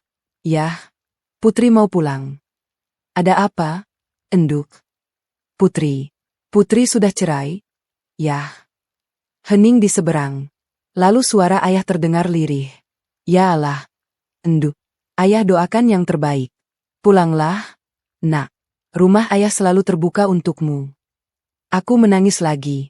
Tapi kali ini, aku tahu, aku tidak sendiri. Aku punya ayah. Ayah yang selalu menerimaku apa adanya. Ayah yang meski diperlakukan buruk, tak pernah membalas dengan kebencian. Aku pulang ke kampung. Untuk sementara, aku tinggal bersama ayah, memulihkan hati yang hancur, dan memikirkan langkah selanjutnya. Di tengah sawah yang hijau, di bawah pohon kelapa tempat aku biasa bermain waktu kecil, aku menemukan ketenangan. Hidup harus terus berjalan. Dan aku yakin, Allah punya rencana indah untukku. 3 bulan telah berlalu sejak malam itu. 3 bulan sejak aku menutup pintu di depan Mas Faras dan Ibu Sarah. 3 bulan sejak aku memutuskan untuk memilih harga diri daripada pernikahan yang timpang. Aku menghabiskan 2 minggu pertama di kampung bersama ayah. Setiap pagi, aku bangun lebih awal untuk menemani ayah ke sawah. Bukan karena harus, tapi karena aku ingin. Aktivitas baru yang melelahkan ternyata menjadi terapi yang baik untuk hatiku yang hancur. Dan benar, perlahan hatiku mulai reda. Bukan sembuh total, tapi setidaknya aku bisa tersenyum lagi tanpa rasa perih di dada. Setelah 2 minggu, aku memutuskan kembali ke kota. Pekerjaan menungguku, praktik bidanku juga harus berjalan. Ayah melepas kepergianku dengan pesan. Enduk, apapun yang terjadi, ayah bangga padamu. Kamu kuat, kamu hebat. Jangan lupa, selalu minta sama Allah. Aku mengangguk, memeluknya erat, lalu kembali ke rumah yang kini hanya kuhuni seorang diri. Awalnya, sepi. Rumah yang dulu ramai dengan suara Ibu Sarah dan kehadiran Mas Faras, kini sunyi senyap. Tapi perlahan, aku mulai menikmati kesendirian ini. Aku bisa pulang kapan saja tanpa harus memikirkan masak untuk orang lain. Aku bisa menonton TV tanpa harus mendengar komentar Ibu Sarah. Aku bisa tidur nyenyak tanpa harus khawatir dibangunkan oleh omelannya. Fokusku kini sepenuhnya pada pekerjaan dan pengembangan diri. Aku mengikuti pelatihan-pelatihan kebidanan, memperluas jaringan, dan meningkatkan kualitas praktikku. Rumah sakit tempatku bekerja memberiku apresiasi atas dedikasiku. Pasien-pasienku semakin banyak, bukan hanya dari sekitar rumah, tapi juga dari luar kota yang mendengar reputasiku. Sore hari, setelah praktik tutup, aku biasanya membersihkan rumah, memasak untuk diriku sendiri, lalu membaca buku atau menonton film. Kadang, tetangga datang berkunjung, sekadar mengobrol atau meminta nasihat kesehatan. Hidupku sederhana, tapi aku bahagia. Namun, kabar tentang Mas Faras dan Ibu Sarah tetap sampai padaku. Entah dari tetangga yang baik hati, atau dari teman-teman Mas Faras yang kadang masih menyapaku. Aku tidak mencari tahu, tapi informasi itu datang dengan sendirinya. Rupanya, setelah diusir dari rumahku, mereka tinggal di kontrakan sempit di pinggiran kota. Tempat itu jauh dari kata layak. Kamar sempit, dapur berbagi dengan tetangga, kamar mandi umum yang kotor. Jauh berbeda dengan rumahku yang nyaman dengan 2 kamar tidur, kamar mandi dalam, dan dapur pribadi. Ibu Sarah yang terbiasa hidup enak di rumahku, tak henti-hentinya mengeluh. Tetangga yang tinggal di dekat kontrakan mereka bercerita, hampir setiap hari suara ribut-ribut terdengar dari dalam. Faras, kok kecil banget kontrakannya? Dulu di rumah Putri kamar ibu luas banget. Ada AC, ada TV sendiri. Di sini panas. Sumpek. Nggak betah. Bu, sabar. Ini dulu yang bisa kita sewa. Jawab Mas Faras dengan sabar. Sabar. Sabar. Ibu sudah sabar. Tapi kapan kamu bisa beli rumah seperti punya Putri? Kamu ini polisi, harusnya bisa cari uang lebih. Ibu, gaji saya cuma segitu. Nggak bisa beli rumah sebagus itu. Ya cari sampingan. Jualan, investasi, apa gitu. Ibu mau beli ini, mau beli itu. Ibu nggak betah di sini. Tekanan Ibu Sarah terus bertambah. Setiap hari ia merengek minta ini itu, minta uang lebih, minta fasilitas lebih. Mas Faras yang gajinya pas-pasan, dituntut menghasilkan lebih banyak uang. Ia mulai lembur, mengambil tugas-tugas tambahan, bahkan pinjam uang ke sana kemari untuk memenuhi permintaan ibunya. Tapi itu tidak cukup. Ibu Sarah terus mendesak. Faras, kamu harus jadi anak berbakti. Ibu sudah susah payah membesarkan kamu sendirian sejak bapak meninggal. Sekarang giliran kamu yang membahagiakan ibu. Kalimat itu seperti senjata ampuh yang selalu membuat Mas Faras luluh. Ia merasa berutang budi pada ibunya, merasa harus membalas semua pengorbanan. Tekanan psikologis itu perlahan membuatnya putus asa. Sampai suatu hari, ia mengambil keputusan fatal. Di lingkungan kepolisian, kabar itu menyebar cepat. Mas Faras tertangkap tangan mengedarkan barang haram, narkoba. Aku tak tahu persis bagaimana awalnya, yang jelas ia nekat melakukan itu karena desakan ekonomi. Dalam sekejap, karirnya yang dibangun bertahun-tahun hancur lebur. Ia tidak hanya dipecat dengan tidak hormat, tapi juga harus mendekam di penjara selama 6 bulan. Saat mendengar kabar itu, aku terdiam lama. Ada rasa sedih yang menyelinap di hati. Meski dia telah menyakitiku, Mas Faras tetaplah orang yang pernah kucintai, pernah kujalani hidup bersamanya selama 4 tahun. Melihat kehancurannya, aku tidak bisa tidak merasa iba. Ibu Sarah, ia hanya bisa menangis. Rumah kontrakannya ditinggal karena tak mampu bayar. Ia harus tinggal sementara di rumah kerabat yang jauh di kampung, dengan perasaan malu yang tak terkira. Wanita yang dulu sombong dan angkuh itu, kini harus merasakan pahitnya kehidupan. Bu Sarah sekarang kayak orang hilang gengsi. Bu, cerita tetangga suatu hari. Waktu ketemu saya, cuma nunduk. Nggak kayak dulu yang sok sombong. Aku hanya diam, tak tahu harus berkomentar apa. Sementara itu, hidupku terus berjalan dengan baik. Praktik bidanku semakin maju. Aku bahkan mulai membuka cabang kecil di dekat pasar, bekerja sama dengan 2 bidan muda yang kubantu kembangkan ilmunya. Rumah sakit tempatku bekerja memberiku promosi sebagai koordinator ruang bersalin. Penghasilanku meningkat, namaku mulai dikenal. Tapi yang paling membahagiakan, hubunganku dengan ayah semakin erat. Setiap akhir pekan, aku pulang kampung atau menjemput ayah ke kota. Kami menghabiskan waktu bersama, makan bersama, saling bercerita. Ayah adalah penyemangat terbesarku. Ia selalu bilang, "Endu, lihatlah ke depan. Masa lalu biarlah berlalu." Ayah juga mulai sering membicarakan soal sawahnya. Ada kabar bahwa daerahnya akan dilalui jalan tol. Banyak pengembang yang mulai mendekati para pemilik sawah di sana, menawari harga tinggi. Kata orang, sawah ayah ini masuk jalur tol. Endu, banyak yang nawar, tapi ayah masih pikir-pikir. Cerita ayah suatu malam. Ambil aja, yah, kalau harganya bagus. Ayah kan sudah capek, pensiun saja. Pensiun? Terus ayah ngapain? Ya istirahat, nikmati masa tua. Atau kalau mau, ikut Putri di kota. Kita bangun usaha kecil-kecilan, biar ayah punya kegiatan. Ayah tersenyum. Nanti ayah pikirkan. Endu. Kami belum tahu bahwa keputusan besar ada di depan mata. Keputusan yang akan mengubah hidup kami, dan juga hidup Mas Faras serta Ibu Sarah, selamanya. 6 bulan berlalu. Mas Faras bebas dari penjara, tapi kehidupannya hancur total. Ia mantan narapidana, mantan polisi yang dipecat dengan tidak hormat. Tak ada yang mau menerimanya bekerja. Ibu Sarah yang tadinya tinggal di kampung, kembali bergabung dengannya setelah tak tahan menjadi gunjingan tetangga. Rumahku yang dulu terasa sepi, kini ramai dengan pasien dan aktivitas. Tapi di atas semua itu, yang terpenting adalah ayahku. Ayah memutuskan menjual sawahnya pada pengembang. Harganya, jutaan rupiah per meter. Jumlah totalnya mencapai angka yang tak pernah kami bayangkan sebelumnya. Ayah yang sederhana itu tiba-tiba menjadi seorang yang berkecukupan. Endu. Ini rezeki dari Allah. Ayah mau bagi-bagi, juga mau umroh. Kamu ikut ayah? Ya, ujar ayah suatu sore saat kami duduk di beranda rumah kampung. Aku menangis haru. Insyaallah. Yah, Putri mau banget. Tapi ayah yakin gak mau beli rumah baru atau apa? Beli sawah sedikit buat ditanami sendiri. Sisanya, ayah simpan buat kamu. Juga buat bekal ayah di hari tua. Lagian, ayah mau dekat dengan kamu. Endu. Ayah mau tinggal di kota, dekat rumahmu. Dari uang itu, ayah membeli sebidang tanah di kotaku, tidak jauh dari rumah.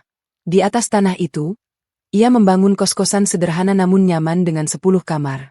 Setiap kamar dilengkapi kasur, lemari, dan kipas angin. Kamar mandi luar ada 2, dapur bersama, dan ruang tamu luas untuk bersosialisasi. Aku membantu mendesain interior, memilih cat, dan mengatur tata letak. Melihat ayah begitu bersemangat di usia senjanya, membuatku bahagia. Ia tidak lagi membanting tulang di sawah, tapi tetap produktif dengan caranya sendiri. Sebelum berangkat umroh, kami mengadakan syukuran sederhana di rumahku. Aku memasak ayam dan rendang. Ayah membuat sambal terasi kesukaanku. Beberapa tetangga dan teman dekat diundang. Suasana hangat dan penuh syukur. Di tengah acara, saat aku sedang memotong kue, bel pintu berbunyi. Kusuruh salah satu tetangga membukakan, tapi tiba-tiba suasana menjadi hening. Aku menoleh, dan tubuhku membeku. Di depan pintu, berdiri Mas Faras dengan wajah kusut, pakaian lusuh yang sudah pudar warnanya, badan kurus dan janggut tak terawat. Di belakangnya, Ibu Sarah dengan mata sembab, rambut aut-autan, dan pakaian sederhana yang tak pernah terbayangkan akan dipakainya dulu. Mereka berdua tampak sangat berbeda dari yang dulu. Ibu Sarah yang dulu selalu berdandan rapi dengan kebaya dan perhiasan, kini hanya berkain sarung dan baju kusam. Wajahnya yang dulu penuh bedak, kini pucat keriput. Semua tamu terdiam. Matanya tertuju pada ketiga tokoh utama, aku, Mas Faras, dan Ibu Sarah. Aku merasakan degup jantung yang begitu kencang. Mas Faras melangkah maju. Suaranya serak saat berkata, "Put." Aku masih terdiam. Tak tahu harus berkata apa. "Put, maafkan kami. Maafkan aku." Suaranya bergetar, matanya berkaca-kaca. Aku sudah salah. Aku tahu itu. Tapi aku nggak tahu harus kemana lagi. Ibu sudah diusir dari rumah dinas, kita nggak punya apa-apa lagi. Aku sudah coba cari kerja, tapi nggak ada yang mau terima mantan napi. Aku menatapnya. Laki-laki di depanku ini adalah orang yang dulu kunikahi, yang kuharap menjadi imam dan pelindungku. Tapi ia gagal menjadi imam, gagal menjadi pelindung. Namun, melihatnya sekarang, aku tidak bisa tidak merasa iba. Sebelum aku sempat berkata apa-apa, Ibu Sarah tiba-tiba berlari masuk ke dalam rumah. Bukan ke arahku, tapi langsung menuju ayahku yang sedang duduk di ruang tamu. Wanita itu berlari terhuyung-huyung, lalu menjatuhkan diri di depan ayah. "Pak Karta, ampuni saya." Seketika, semua tamu terkesiap. Hening, sunyi, semua mata tertuju pada pemandangan itu.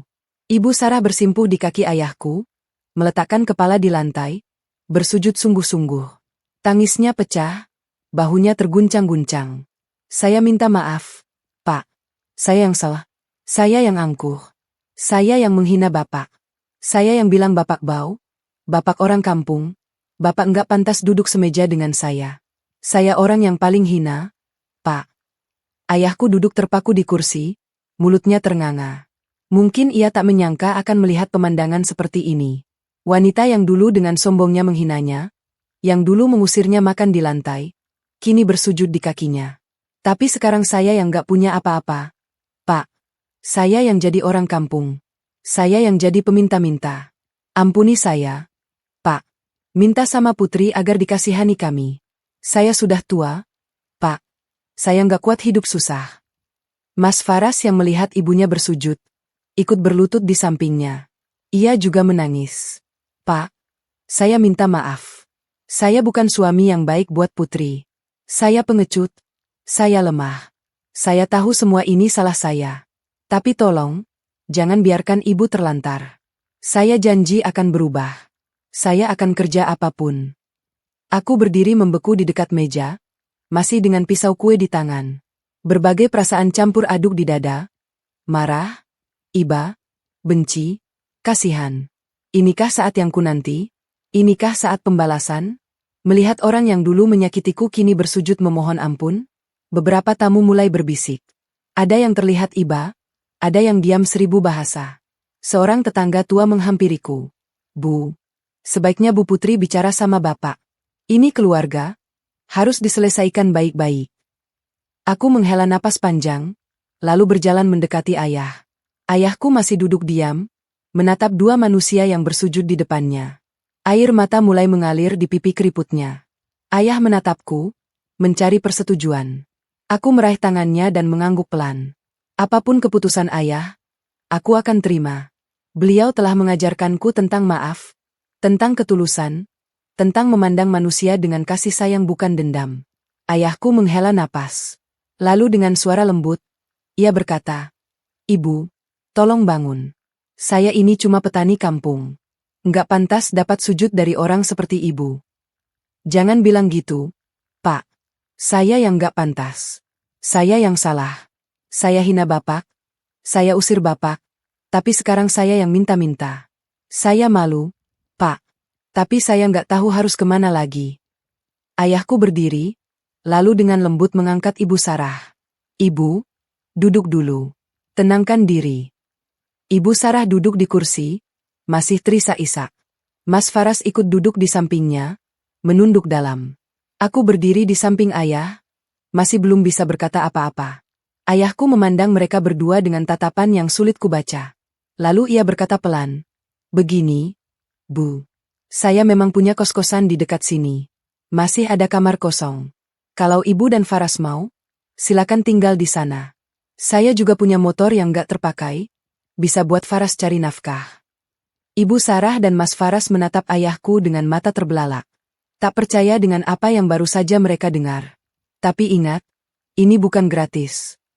Ayahku melanjutkan, suaranya tegas namun tetap lembut.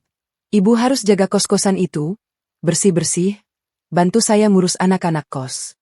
Saya nggak minta uang sewa, cuma tolong jaga tempat itu baik-baik.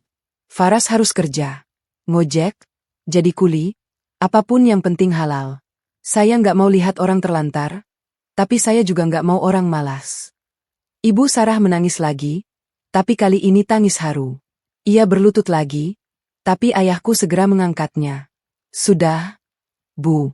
Jangan sujud-sujud lagi. Saya ini manusia biasa. Yang maha menerima taubat itu Allah. Saya cuma ikhtiar. Mari, kita doakan semuanya baik-baik saja." Aku memeluk ayahku erat. Air mataku jatuh, bercampur haru dan bangga. Inilah ayahku.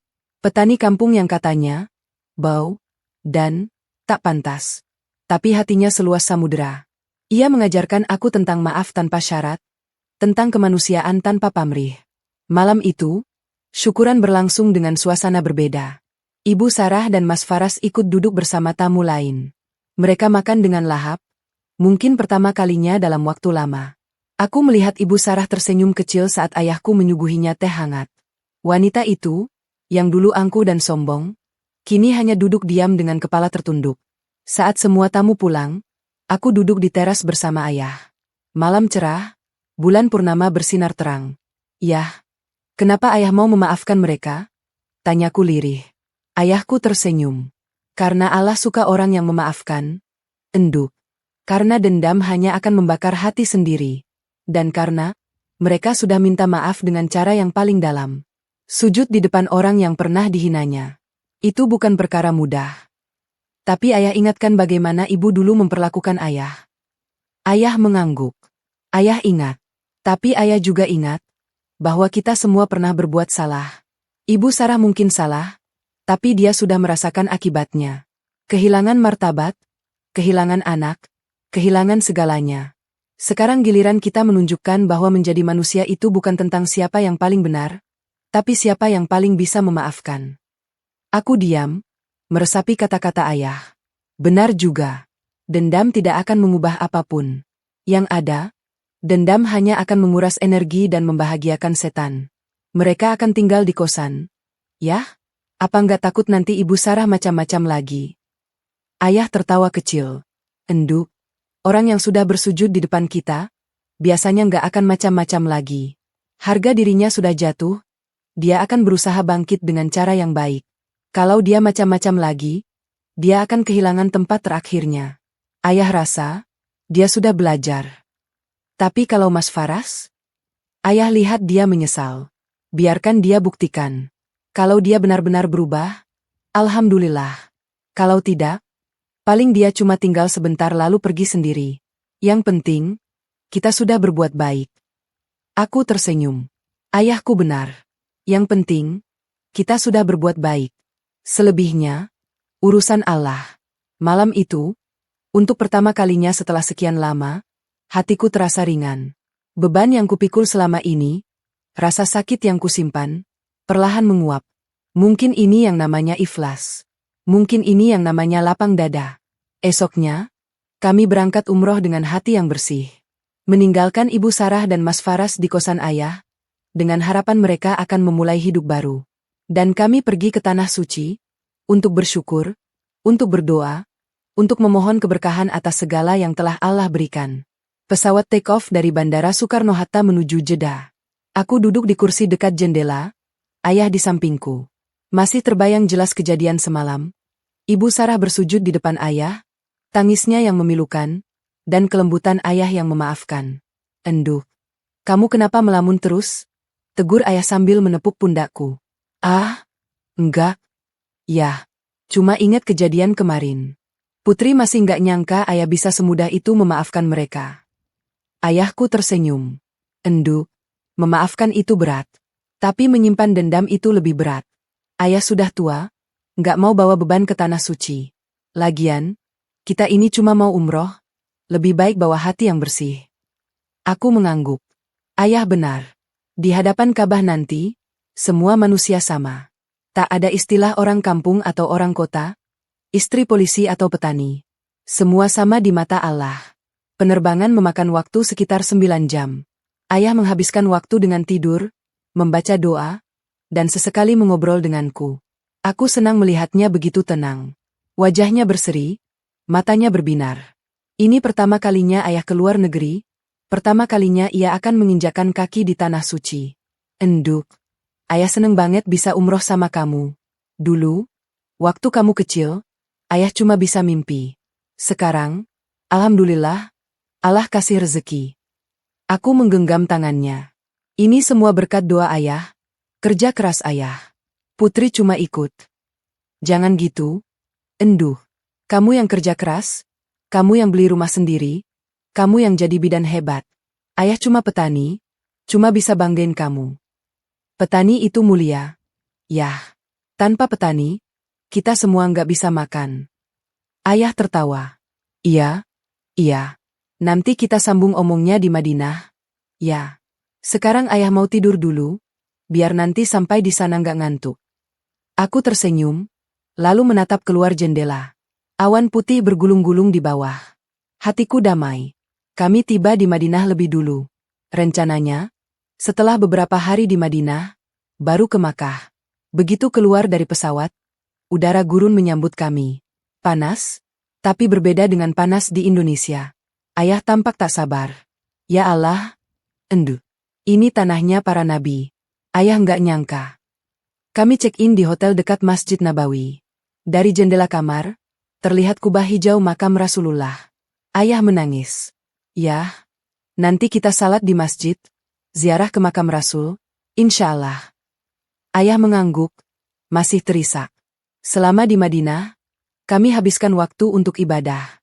Salat berjamaah di Masjid Nabawi, ziarah ke makam Rasulullah dan para sahabat, jalan-jalan di pasar kurma, dan tak lupa, memperbanyak shalawat.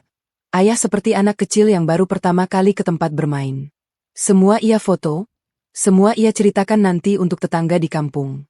Hari pertama di Madinah, ayah salat di Raudhah, Enduk, tempat mustajab. Ayah doain kamu dapat jodoh yang lebih baik, ujarnya suatu malam. Aku tersenyum. Doain putri bahagia aja. Yah, jodoh urusan nanti. Ya sudah, bahagia, sukses, dan selalu dalam lindungan Allah. Dari Madinah, kami melanjutkan perjalanan ke Makkah. Perjalanan darat sekitar 5 jam melewati padang pasir yang luas. Ayah tak berhenti bertasbih, takjub melihat ciptaan Allah. Begitu tiba di Makkah, pemandangan Masjidil Haram langsung menyambut kami. Dari kejauhan, terlihat menara-menara menjulang, dan di dalamnya, Ka'bah yang kami rindukan. Ayah menangis lagi. Aku pun tak kuasa menahan haru. Inilah Baitullah, enduk. Rumah Allah. Akhirnya ayah bisa ke sini. Kami check-in di hotel dekat Masjidil Haram. Setelah istirahat sejenak, kami langsung menuju masjid untuk umroh. Tawaf, sa'i, tahallul. Semua kulakukan dengan khusyuk, ditemani ayah di sampingku. Saat tawaf, aku memandang Ka'bah dari dekat. Hatiku bergetar. Ya Allah, terima kasih telah mengizinkanku ke sini.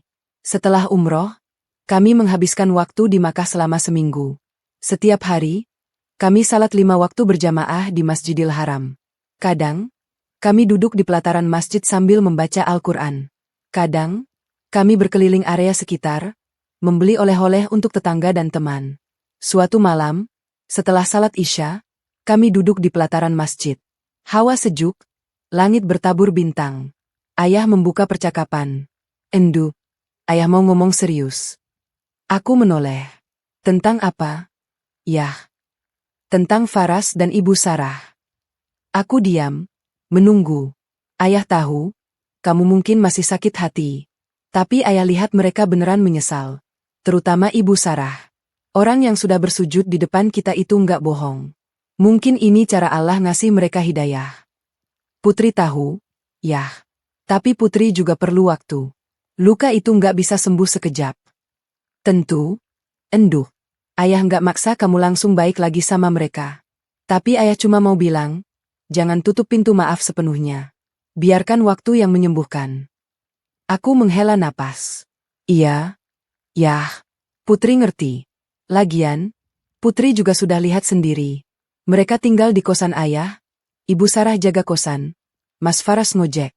Mereka mulai dari nol. Itu bagus. Berarti mereka mau berubah. Ayah doakan semoga mereka istiqomah. Kami diam sejenak, menikmati suasana malam di tanah suci. Endu, ayah punya rencana nih. Sambung ayah tiba-tiba. Apa? Yah. Uang sisa dari jual sawah, masih banyak. Ayah mau beli tanah lagi di dekat kosan, terus bangun lebih banyak kamar.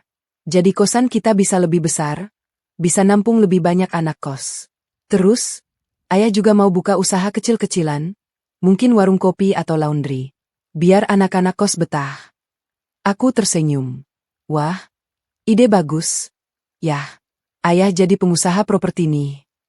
Ah, jangan gitu. Ayah cuma isi waktu. Daripada di rumah aja, mending produktif. Kamu setuju? Setuju banget.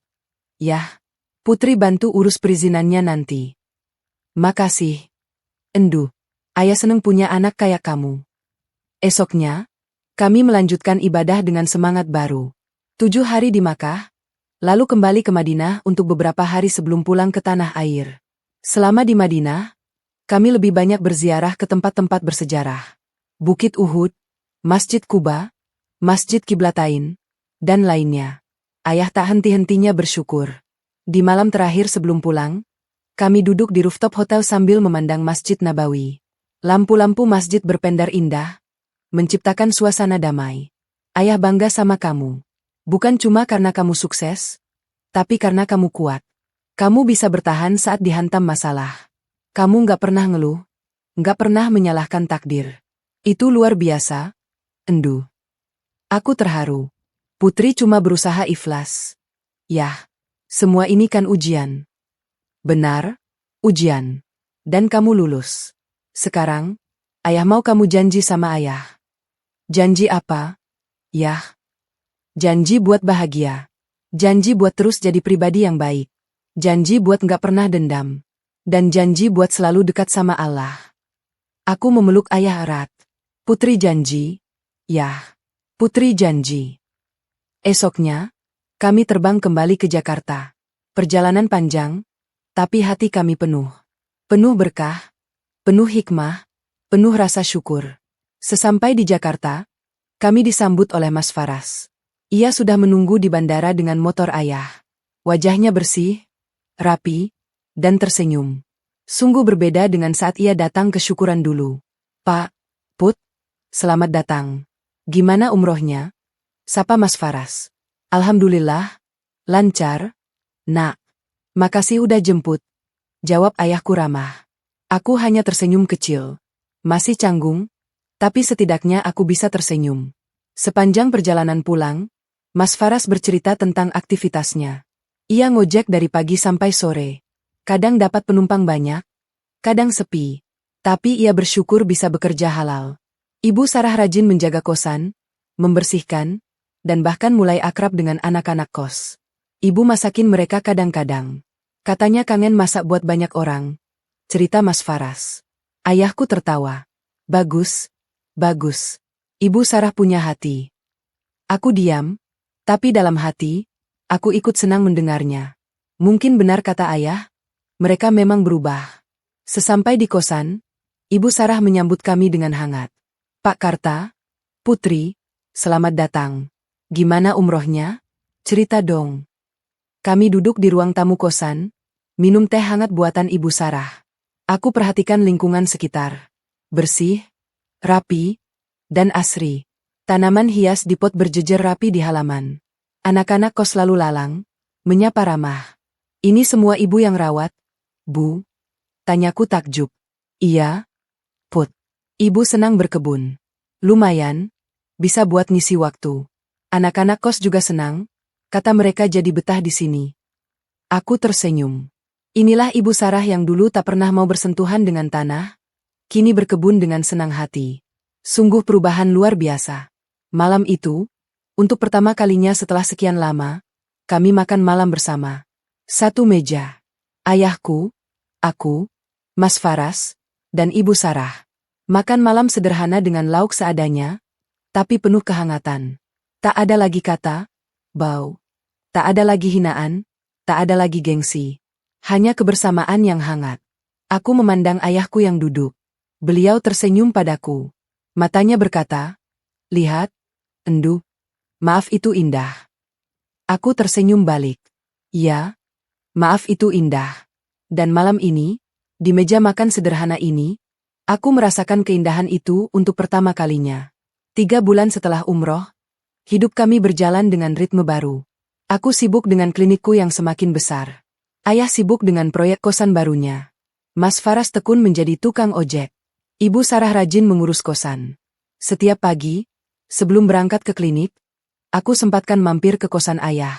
Sekadar melihat kondisi, atau kadang makan sarapan buatan Ibu Sarah. Ya, Ibu Sarah kini rajin memasak. Katanya, untuk anak-anak kos yang kebanyakan anak rantau, masakan rumahan adalah harta karun. "Put, coba ini, Ibu bikin bubur ayam. Resep turun-temurun dari keluarga Ibu," ujarnya suatu pagi sambil menyodorkan mangkuk. Aku mencobanya. "Wah, enak, Bu. Gurih banget." Ibu Sarah tersenyum senang. Sejak minta maaf di depan ayah, sikapnya padaku berubah total. Tak ada lagi nada tinggi, tak ada lagi omongan pedas. Ia bicara lembut, penuh perhatian, dan selalu menanyakan kabarku. Awalnya aku canggung. Sulit menerima perubahan drastis seperti itu. Tapi lama-lama, aku mulai terbiasa. Mungkin inilah Ibu Sarah yang sebenarnya, sebelum kesombongan dan gengsi menutupinya. Mas Faras juga berubah. Ia tak pernah lagi membahas masa lalu. Ia fokus pada pekerjaannya sebagai tukang ojek. Setiap pulang, ia rajin membantu pekerjaan berat. Mengecat pagar, memperbaiki atap bocor, atau sekadar menemani ayahku ngobrol. Suatu minggu pagi, saat aku sedang membantu ayah menata taman di depan kosan, Mas Faras datang dengan wajah cemas. "Pak, Put, maaf ganggu. Ada yang mau Faras omongin." Ayahku menoleh. "Ada apa, Nak?" Mas Faras menghela napas panjang. Faras dapat tawaran kerja. Jadi sopir di perusahaan travel. Gajinya lebih besar dari ngojek. Tapi syaratnya harus punya SIM umum. Faras punya SIM, tapi masih masa percobaan karena kasus dulu. Aku mengerti. Mantan narapidana memang sulit mendapat pekerjaan formal. Banyak perusahaan yang menolak meski sudah bebas. Lalu, tanya ayahku. Perusahaan itu minta surat keterangan kelakuan baik dari kelurahan. Masalahnya, untuk dapat surat itu, Faras butuh penjamin. Faras nggak punya siapa-siapa selain bapak. Ayahku diam. Ia menatap Mas Faras lekat-lekat. Mas Faras menunduk, tangannya gemetar. Ayah tahu ini permintaan yang berat. Faras tahu Faras pernah buat salah. Tapi Faras janji, Faras beneran mau berubah. Faras nggak mau jadi beban terus. Faras mau kerja halal, mau hidup mandiri. Ayahku berjalan mendekati Mas Faras. Lalu, tangannya yang keriput terangkat, menepuk pundak mantan menantunya itu. Nak, ayah nggak pernah ragu sama niat baik kamu. Ayah tahu kamu berubah. Ayah lihat sendiri selama 3 bulan ini. Kamu rajin kerja, nggak pernah minta-minta, selalu bantu di sini. Itu sudah cukup buat ayah. Mas Faras mengangkat wajah. Matanya berkaca-kaca. Ayah akan jadi penjamin kamu. Nanti ayah temani ke kelurahan, ke polsek, kemanapun yang diperlukan. Kamu pantas dapat kesempatan kedua, nak. Mas Faras tak kuasa menahan tangis. Ia berlutut di depan ayahku, persis seperti ibunya dulu. Tapi kali ini, bukan karena putus asa, tapi karena haru dan terima kasih. Faras nggak tahu harus bilang apa. Faras malu sama bapak. Dulu Faras diam saat ibu hina bapak. Faras nggak bela putri. Faras pengecut. Tapi bapak tetap baik sama Faras. Ayahku membantunya berdiri. Sudah, nak. Lupakan masa lalu. Kita fokus ke depan. Kamu mau kerja? Ayah dukung. Yang penting, jangan ulangi kesalahan. Iya, Pak. Faras janji. Aku menyaksikan semua ini dari kejauhan. Hatiku terharu. Ayahku memang luar biasa. Ia tak pernah menyimpan dendam. Ia selalu memberi maaf. Selalu memberi kesempatan. Mungkin inilah yang disebut akhlak mulia. Seminggu kemudian, Mas Faras resmi bekerja sebagai sopir travel. Rutenya Jakarta-Bandung pulang pergi. Kadang 2 hari sekali, kadang setiap hari. Ia jarang di kosan, tapi setiap pulang, ia selalu menyempatkan mampir ke rumah ayahku atau ke klinikku untuk sekadar menyapa. Put, ini oleh-oleh dari Bandung. Keripik pedas, katanya enak. Ujarnya suatu sore sambil menyerahkan bungkusan. Aku menerimanya. Makasih, Mas. Capek. Biasa, Put. Udah biasa. Yang penting berkah. Aku tersenyum. Iya, Mas. Hati-hati di jalan. Hubungan kami memang belum kembali seperti dulu. Mungkin tak akan pernah. Tapi setidaknya, kami bisa bicara tanpa rasa sakit. Setidaknya, kami bisa saling menyapa tanpa canggung. Sementara itu, Ibu Sarah semakin betah di kosan. Ia bahkan mulai dianggap seperti ibu kos oleh anak-anak kos. Setiap hari, ia masak untuk mereka dengan harga murah. Kadang ia juga menjadi tempat curhat bagi anak-anak rantau yang kangen orang tua. Ayahku juga makin betah. Ia sibuk mengurus pembangunan kosan baru di samping kosan lama. 10 kamar tambahan, plus warung kopi kecil-kecilan. Ia merekrut Mas Faras untuk membantu urusan administrasi dan operasional di waktu luangnya. Malam itu, saat berkunjung ke kosan, aku melihat pemandangan yang tak terduga. Ibu Sarah duduk di teras, menangis. Aku hampiri dia. Bu, kenapa? Ibu Sarah mengangkat wajahnya. Matanya sembab. Put, ibu nggak nyangka. Bapakmu itu malaikat. Put, dulu ibu hina dia, usir dia, bilang dia bau dan gak pantas. Tapi dia baik banget sama ibu dan Faras. Aku duduk di sampingnya. Iya, Bu. Ayahku memang begitu. Beliau gak pernah dendam. Ibu malu. Put. Malu banget. Ibu selama ini sombong, angkuh, ngerasa paling hebat. Padahal ibu cuma istri pensiunan polisi yang gak punya apa-apa. Rumah yang ibu tinggalin dulu itu milik kamu. Ibu gak berhak apa-apa. Sudah, Bu. Jangan dipikirkan. Yang penting sekarang ibu sudah berubah. Ibu akan terus berubah. Put. Ibu janji. Ibu juga minta maaf sama kamu. Ibu sadar, selama ini ibu nyusahin kamu. Ibu egois. Ibu minta maaf. Ibu Sarah menangis lagi. Aku memeluknya, Untuk pertama kalinya dengan tulus. Sudah, Bu. Putri main. Malam itu, di teras kosan sederhana, dua perempuan yang dulu berseteru kini berpelukan. Di dalam, ayahku dan Mas Faras sedang menghitung stok kopi. Suara tawa mereka terdengar samar. Aku memandang langit malam. Bintang-bintang bertaburan indah. Hatiku damai. Mungkin ini yang disebut takdir. Mungkin ini yang disebut hikmah. Semua yang terjadi, semua air mata, semua sakit hati, membawa kami ke titik ini. Titik di mana kami semua belajar tentang kesombongan yang menjatuhkan, tentang kerendahan hati yang mengangkat, tentang maaf yang menyembuhkan.